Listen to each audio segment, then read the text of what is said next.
रसूलों के आमाल बाब 24। 5 दिन के बाद हननिया सरदार काहिन 5 बुजुर्गों और तिरतुलुस नाम एक वकील को साथ लेकर वहां आया और उन्होंने हाकिम के सामने पौलुस के खिलाफ फरियाद की।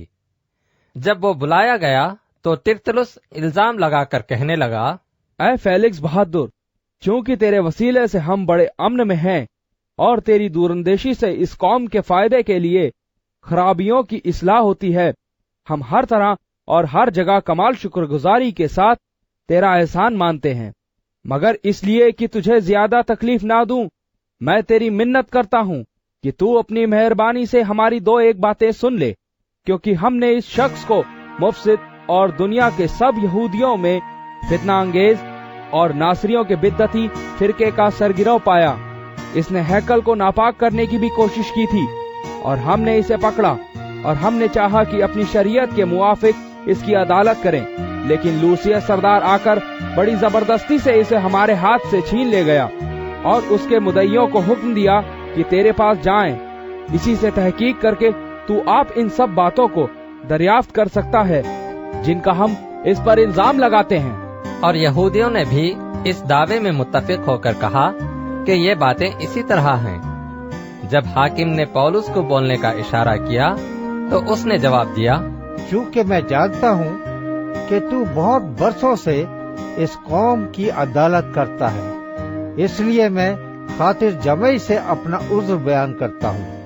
तू दरियाफ्त कर सकता है कि 12 दिन से ज्यादा नहीं हुए कि मैं यरूशलेम में इबादत करने गया था और उन्होंने मुझे न हैकल में किसी के साथ बहस करते या लोगों में फसाद उठाते पाया, न इबादत खानों में, न शहर में, और न वो इन बातों को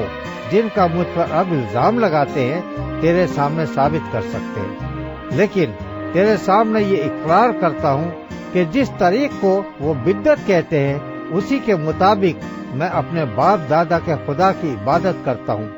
और जो कुछ तौरेत और नबियों के सहीफों में लिखा है उस सब पर मेरा ईमान है,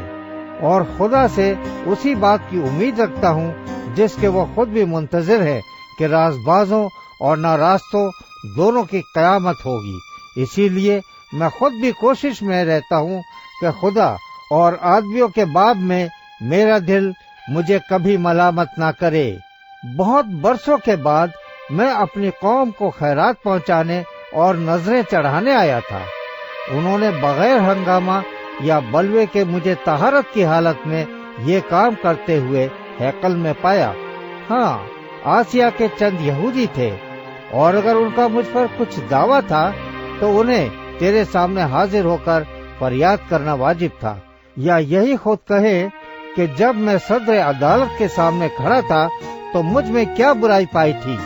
सिवा इस एक बात के कि मैंने उनमें खड़े होकर बुलंद आवाज से कहा था कि मुर्दों की कयामत के बारे में आज मुझ पर तुम्हारे सामने मुकदमा हो रहा है। फेलिक्स ने जो सही तौर पर इस तारीख से वाकिफ था यह कहकर मुकदमे को मुलतवी कर दिया और कहा, जब पलटन का सरदार लूसियास आएगा तो मैं तुम्हारा मुकदमा फैसल करूंगा। और सूबेदार को हुक्म दिया कि इसको कैद तो रख, मगर आराम से रखना, और इसके दोस्तों में से किसी को इसकी खिदमत करने से मना न करना। और चंद रोज के बाद फेलिक्स अपनी बीवी दरुसिल्ला को, जो यहूदी थी, साथ लेकर आया और पौलुस को बुलवाकर उससे मसीह यीशु के दीन की कैफियत सुनी। और जब वो रास्तबाजी और परहेजगारी और आइंदा अदालत का बयान कर रहा था तो फेलिक्स ने दहशत खाकर जवाब दिया, इस वक्त तू जा, फुर्सत पाकर तुझे फिर बुलाऊंगा। उसे पौलुस से कुछ रुपए मिलने की उम्मीद भी थी, इसलिए उसे और भी बुलाकर उसके साथ गुफ्तगू किया करता था। लेकिन जब 2 बरस गुजर गए तो पुरकिस फिस्तुस फेलिक्स की जगह मुकर्रर हुआ, और फेलिक्स यहूदियों को अपना एहसान मंद करने की गरज से पौलुस को कैद ही में छोड़ गया।